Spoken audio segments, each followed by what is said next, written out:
Boa noite, né? Meu nome é Cleidson e falando um pouquinho das coisas que me ocorreram durante o período de formação para me virar um facilitador de grupo de ajuda mútua. Bem, tudo começou com o meu tratamento no CAPS. O CAPS ele tinha a tal da roda de terapia comunitária. A roda de terapia comunitária é uma roda boa. A gente vai, compartilha experiência, a gente ouve. Me ajudou muito a me erguer da condição de usuário que eu vivia, né?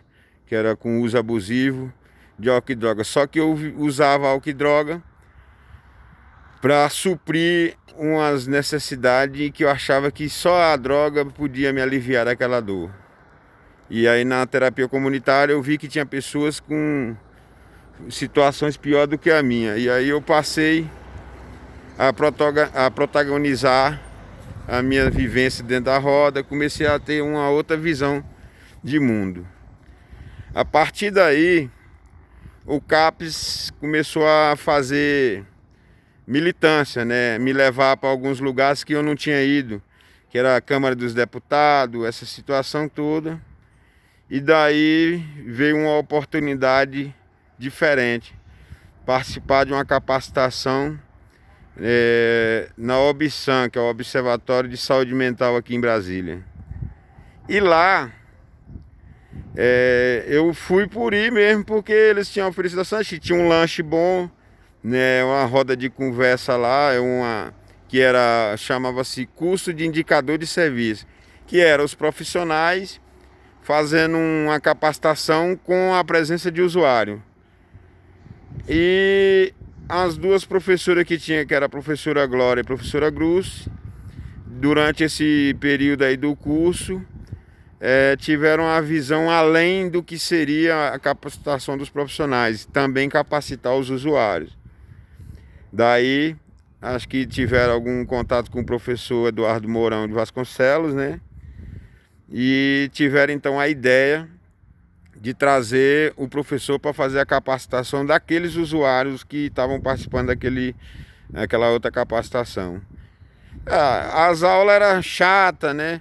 Eu dormia a maior parte das aulas, depois do lanche, aquela coisa toda, aquela coisa monótona, né? Porque até então a gente não tinha tanta importância como foi com a chegada do professor Eduardo Mourão. Foi a única das aulas que eu não dormi durante a aula. E o jeito dele lidar, parecia até que ele era um morador de rua e sabia lidar assim, porque, cara, foi muito bom aquela aula, não sei explicar. Aí ele falava muitos termos técnicos, empoderamento, protagonismo de usuário, e isso aí eu não entendia nada. Mas entendi uma coisa que ele falou. Militância. Eu falei, mas militância é coisa de sem terra, que luta por terra, por essas coisas. Então, a partir dessa palavra militância, eu prestei mais atenção no que ele queria, né, no que ele estava tentando passar para a gente. E aí, prestei atenção na aula direitinho e vi que eu podia avançar mais do que eu já tinha avançado no tratamento. Então, foi quando o professor, durante a aula, foi explicando direitinho, porque era a gente usuário cuidando, louco cuidando de louco, como ele diz, né? Ele me disse uma coisa importante. Luciene! Ele falou uma coisa importante, né? Que era o usuário ajudando outros usuários. Então, diante das explicações do professor, eu entendi o que era proposto ali naquela aula e gostei, né? De um usuário entende o outro usuário, e isso é uma verdade. Aí eu falei, não, então eu já sei o que ele está querendo. Está querendo que nós, usuários, organizamos nossas próprias rodas de conversa e discutimos os problemas que a gente enfrenta no dia a dia como usuário. E aí eu passei a prestar mais atenção, vim nos 2 dias seguidos, eu adorei a aula, tanto que não perdi um minuto da aula, né? Então Então, nesse momento aí, eu passei a protagonizar a minha própria história, né? Levei para a rua o que estava sendo proposto naquela hora, que era fazer as rodas de conversa. No começo foi difícil, porque eu ouvia muitas piadinhas, que você é quem? Você não é psicólogo, você não é isso, você nem aquilo, não vou participar. Mas mesmo assim eu sabia que não ia ser fácil, né? Então eu comecei uma roda num canto da cidade, no outro, aí comecei na Ceilândia, depois fui para Sobradinho, até chegar no movimento de Sem Terra. Dentro do Sem Terra eu comecei a dialogar e foi muito melhor, porque lá tinha pessoas de sofrimento, né?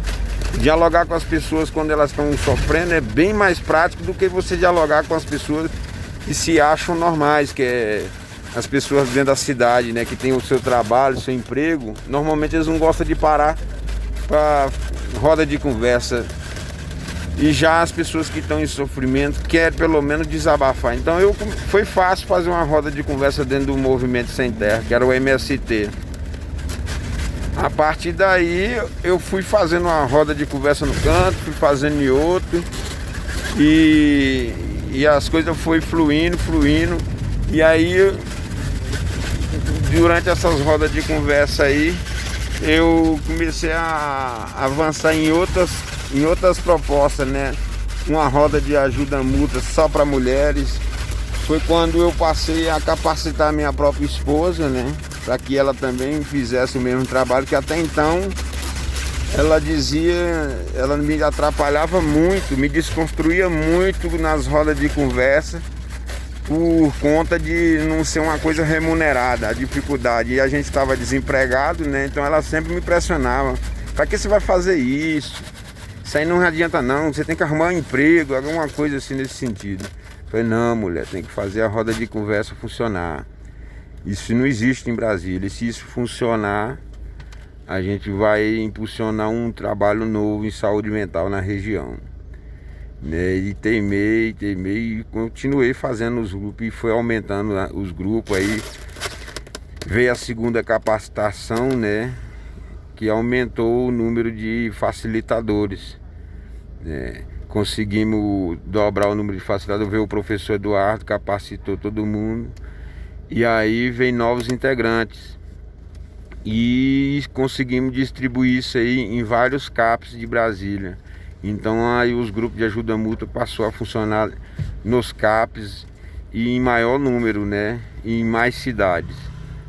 E foi fluindo, né? E aí eu passei de facilitador para supervisor, porque eu ficava indo ajudar os companheiros a fazer os grupos deles. E quando eles estavam preparados para seguir sozinho, eu mudava de área. Aí eu comecei a abrir grupos em todos os acampamentos de Sem Terra, capacitar os facilitadores lá dentro do Sem Terra, né? Hoje, aqui em Brasília, se eu botar para iniciar os grupos de ajuda mútua, tem facilitador em todo canto do DF, né? Que tem essa capacidade de fazer esses grupos de ajuda mútua, de dialogar nas rodas de conversa, trazer temas que ajudam no empoderamento e protagonismo do indivíduo em sofrimento, né? Os resultados foram positivos, porque os indivíduos hoje que fazem os grupos de ajuda mútua são indivíduos que estavam lá atrás no sofrimento, numa ilusão, sem saber como lidar com aquele sofrimento, e aprenderam de uma certa forma ouvindo a minha vivência, né? E hoje eles se multiplicaram, né? E então veio a terceira formação. A terceira formação aí já era só facilitadores que tinham sido capacitados nos grupos de ajuda mútua. Porque no começo a gente veio de um CAPS.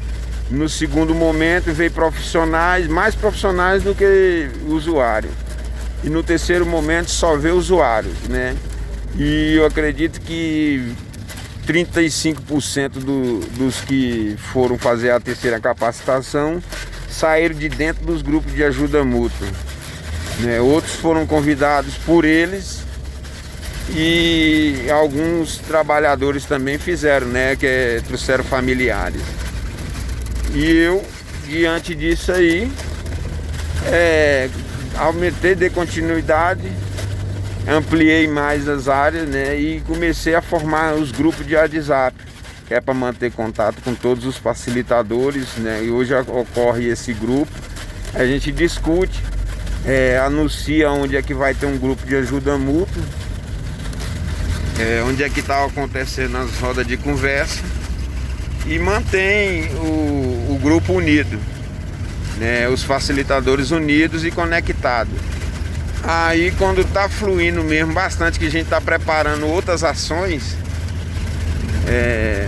inclusive eu já tinha até feito o grupo de ajuda mútua para homossexual, grupo de ajuda mútua para criança e grupo de ajuda mútua para as mulheres, principalmente as vítimas de violência doméstica e abuso sexual. Esses grupos aí estavam fluindo de uma maneira, como se diz, a todo vapor, né? As mulheres começaram até a gerar renda durante esse grupo, porque elas fazem os tapetes para vender, que é uma forma de gerar renda e manter o grupo, né? E aí, com essa pandemia aí do Covid-19, a gente teve que interromper todos os trabalhos. O movimento do Sem Terra, o MST, teve que cancelar os grupos para evitar aglomeração. E muitas coisas aconteceram assim, se desfizeram. Os vínculos foram cortados e aí a gente ficou meio afastado. E agora a gente está retomando o trabalho de uma maneira diferente, né? Com essa onda de live aí, a gente idealizou o grupo online. E iniciamos o primeiro grupo aqui na terça-feira agora, né?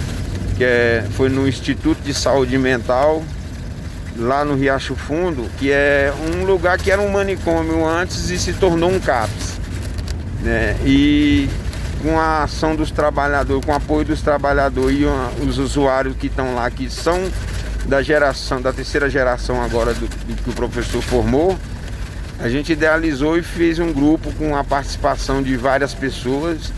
E foi bom, porque a gente percebeu que tinha muitas pessoas querendo desabafar, né? A Margot, né? Que adorou, ela tem a necessidade de se expressar e não estava conseguindo por causa dessa pandemia. E agora, com esse novo modelo de roda de conversa, foi muito bom para ela. Ela falou bastante e elogiou a forma, inclusive a gente até acelerou para ter mais um grupo na próxima terça-feira, né? O certo seria de 15 em 15 dias, que é para ter um certo espaço de tempo, para demorar um pouquinho, que é para dar saudade, né? Mas devido à situação, a gente acelerou porque a gente quer levar essa ideia para outras instituições para fazer os grupos online, com os usuários protagonizando as suas histórias e suas vivências dentro da roda, né? Então foi isso, a experiência no grupo de ajuda mútua aqui se expandiu por todo o DF e agora a gente está mais aguardando passar essa onda de Covid-19 aí para retomar os trabalhos.